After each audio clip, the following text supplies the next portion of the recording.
Assalamualaikum warahmatullahi wabarakatuh. Semangat pagi, sahabat akuntansi pemerintah Indonesia. Jumpa lagi dengan saya, Puji Wibowo, masih dalam pembelajaran akuntansi pembiayaan. Di sesi 2, mengenai akuntansi pembiayaan ini, kita akan mengupas kebijakan akuntansi pemerintah berkaitan dengan utang. Jadi, utang di sini adalah utang yang timbul karena perjanjian, yaitu utang pembiayaan. Jadi, bukan utang yang diselesaikan dengan belanja, ya, bukan utang belanja biasa, tapi utang karena kita memang mendapatkan pinjaman dari pihak lain dan kita harus mengembalikan, ya. Jadi konteksnya seperti itu. Oke.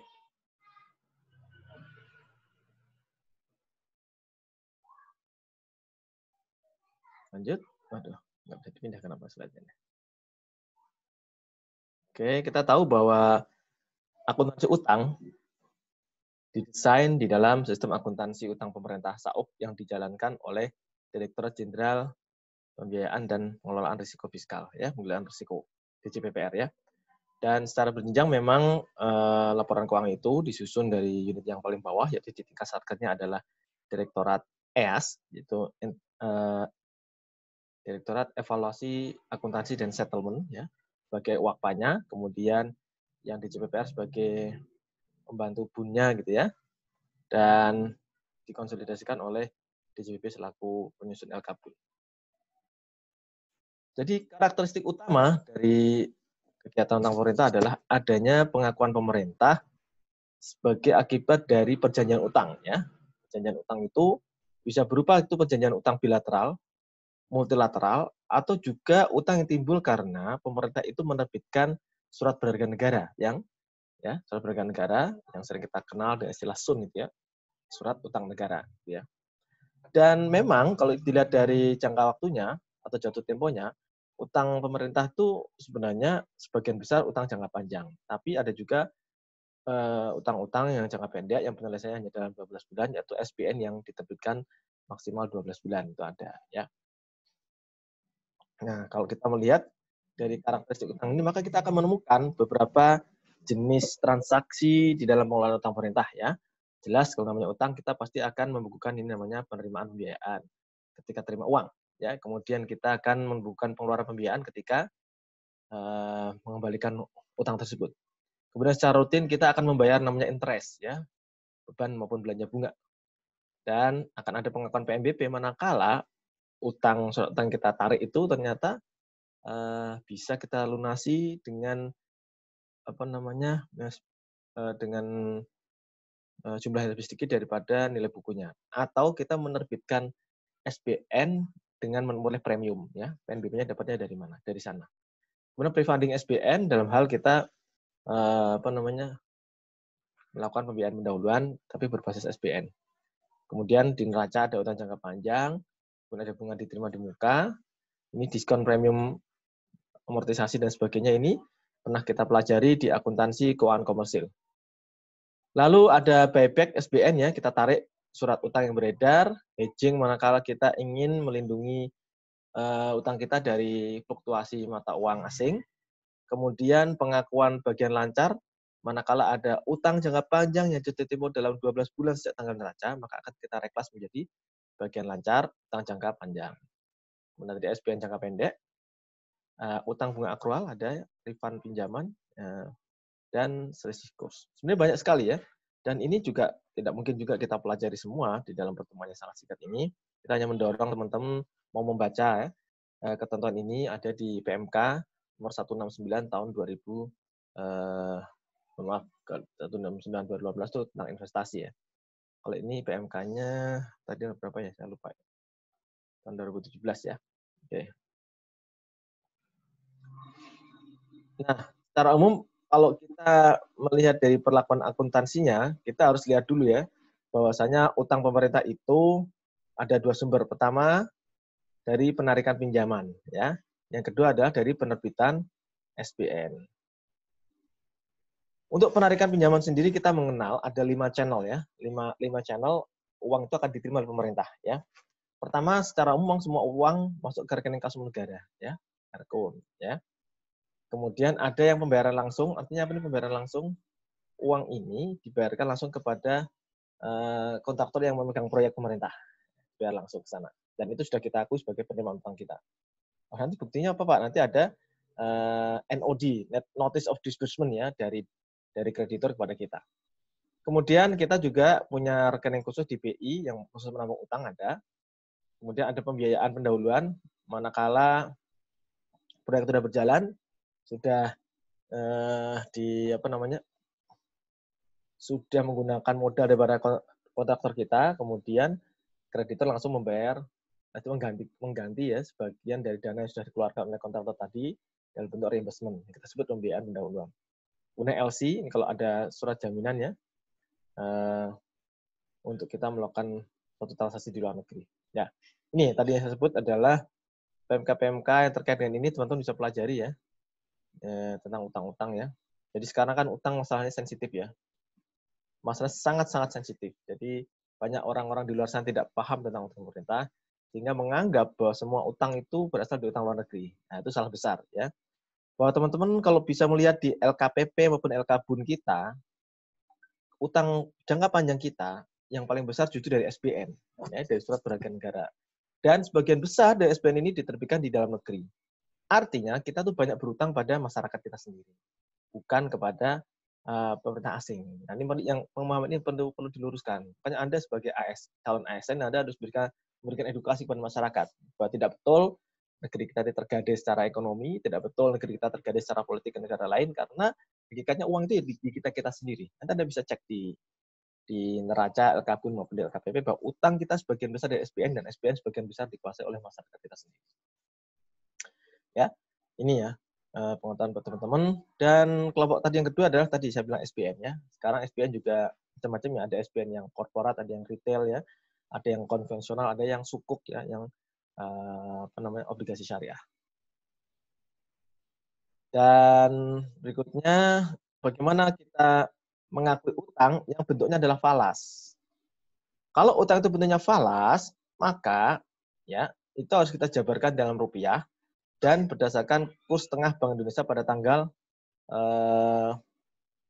transaksi ya. Kalau untuk Erkun tanggalnya tanggal SP2, tanggal uang itu masuk ke kas negara. Tapi kalau ya, rekening kun dan rekening khusus ya, rekening kun dan khusus, maka enak valid of DUD ya. Kemudian DOD ini date of disbursement ya, tanggal uang itu dikeluarkan dari rekening kreditur masuk ke kita ya. Kemudian kalau channelnya melalui pembayaran langsung, pembayaran pendahuluan maupun LC, maka kita lihat penjabarannya itu berdasarkan dokumen NOD, Notice of Disbursement, dan menggunakan kurs tengah BI tanggal DOD, date of disbursement ya. Ini kalau utangnya berasal dari penarikan pinjaman. Kemudian yang nanti akan rumit adalah ketika utang itu dari penerbitan SBN, ya. Dan kalau dia menggunakan nominal watak uang asing, ya, ini menarik kompleksitasnya adalah nanti akan muncul pendapatan selisih kurs yang belum terrealisasi dan beban selisih kurs yang belum terrealisasi. Artinya tiap tahun kita akan melakukan adjustment atas posisi utang kita, terutama utang-utang falas itu di akhir tahun seperti apa? Karena pasti akan ada pengakuan pendapatan atau beban selisih kurs yang belum terrealisasi. Kenapa disebut belum terrealisasi? Karena memang utang itu belum kita lunasi. Ya. Tapi posisi utangnya dalam rupiah itu berubah dibanding dengan pengakuan utang pada awal kita menerima uang itu. Ya, ini kalau utangnya dalam bentuk nominal mata uang asing. Ya. Ini harus kita waspadai ya. Makanya pemerintah juga punya transaksi hedging. Ya. Nah, kita kupas satu-satu teman-teman ya. Bahwasanya di utang pemerintah itu juga ada utang jangka pendek ya, yang jatuh temponya 12 bulan sejak tanggal neraca ya, terdiri dari apa? Ini bagian lancar utang jangka panjang yang ada dua ya, yaitu bagian lancar yang memang jatuh tempo dalam 12 bulan mendatang, atau utang jangka panjang yang persyaratan tertentu telah dilanggar atau telah berubah mengakibatkan adanya permintaan kewajiban jangka pendek. Jadi kalau ada utang yang telah dilanggar syarat-syaratnya, bisa saja nih kreditur langsung merubah ketentuan, udah kamu berarti harus cepat lunasi, ya, payable on demand ya. Lunasi dalam waktu sekian, malah lebih cepat dari yang seharusnya. Kemudian SBN jangka pendek, tadi saya katakan ada SBN yang maturity date-nya kurang dari 12 bulan, Kemudian yang ketiga adalah utang bunga. Utang bunga ini sifatnya jangka pendek karena tiap tahun kita harus bayar bunga. Bahkan kalau SBN ini kadang-kadang dia memang tiap 6 bulan ya. Tiap 6 bulan kita harus bayar bunga. Nah, ketika kita menarik pinjaman, maka kita punya tadi 5 channel ya, rekening rekun, rekening khusus, pembayaran dahuluan, pembayaran langsung, dan LC. Gitu ya. Maka ketika dia masuk rekening khusus, maka dia akan ditransfer ke rekening kas negara. Ya. Kemudian kalau pembayaran langsung, pakai dokumen SP3. Kemudian ini kan channel-channel ya, ini channel-channel pembayaran tadi ya. Channel-channel pembayaran, rekening khusus, sampai LC. Ini dokumennya NOD dan SP3. SP3 ini apa? Surat perintah menguasai, agak lupa SP3 ini apa ya. Nah, ketika menarik pinjaman, kan ada uang masuk ya melalui channel-channel ini, maka kita akan catat detail pada utang jangka panjang dalam negeri atau luar negeri. Dan di jurnal kasnya adalah detail pada penerimaan pembiayaan, karena memang kita menerima utang, kan gitu ya.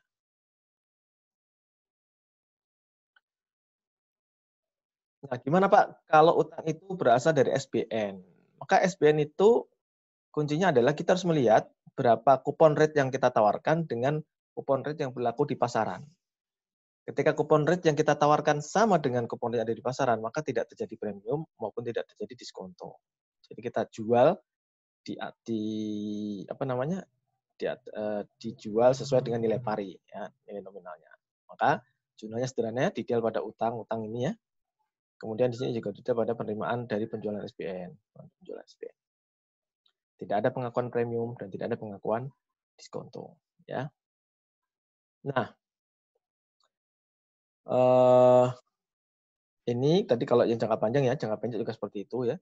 Detail pada ini, detail pada penerimaan penjualan, gampang. Nah, ini sekarang isunya adalah ketika kita menjual SBN dengan menerbitkan SBN dengan diskonto. Ya, diskonto itu terjadi manakala apa? Teman-teman masih ingat nggak? Ketika suku bunga yang kita tawarkan lebih rendah atau lebih tinggi daripada suku bunga yang ada di pasar? Ayo, suku bunga kita lebih rendah, ya, lebih rendah sehingga supaya investor itu tetap mau membeli obligasi kita, maka kita diskon, nominalnya kita diskon, sehingga investor tidak harus membayar sebesar nilai pari, tapi di bawahnya. Ya, sebaliknya nanti kalau suku bunga yang kita tawarkan lebih tinggi dari yang ada di pasar, maka kita berani menjualnya dengan premium. Kan gitu. Ya. Ini di samping mencatat seperti yang tadi ya, detail pada utang dan detail pada penerimaan pembiayaan. Yang kedua adalah ini mengakui adanya belanja diskonto. Ya. Karena ada diskonto, jadi pengakuan utangnya memang bruto gitu ya. Kita tidak langsung mendiskon sebesar diskonto ataupun menambah dengan sebesar nilai premium, tapi sebesar brutonya kita sajikan dulu. Setelah itu kita mencatat adanya diskonto SBN jangka pendek atau jangka panjang, DIKEL, dan di jurnal kasnya adalah belanja diskonto pada DIKEL. Ada belanja diskonto. Pasti bingung, belanja diskonto itu belanja apa, Pak? Belanja diskonto belanja apa? Ini kodenya 54. Kalau 51 pegawai, 52 barang, 53 modal, 54 apa? 54 akhirnya adalah bunga. Ya. Dia masuk dalam kelompok belanja bunga. Menjadi diskonto. Ya. Tuh. Sebaliknya, ketika SBN kita terbitkan dengan premium, maka ya kita mengakui adanya pendapatan premium kan gitu ya. Oke, ini kan detail utang, detail pembiayaan ya, standar. Kemudian kita tambahin ini. Karena premium kan uang yang kita terima kan lebih banyak daripada nilai nominal yang kita terbitkan.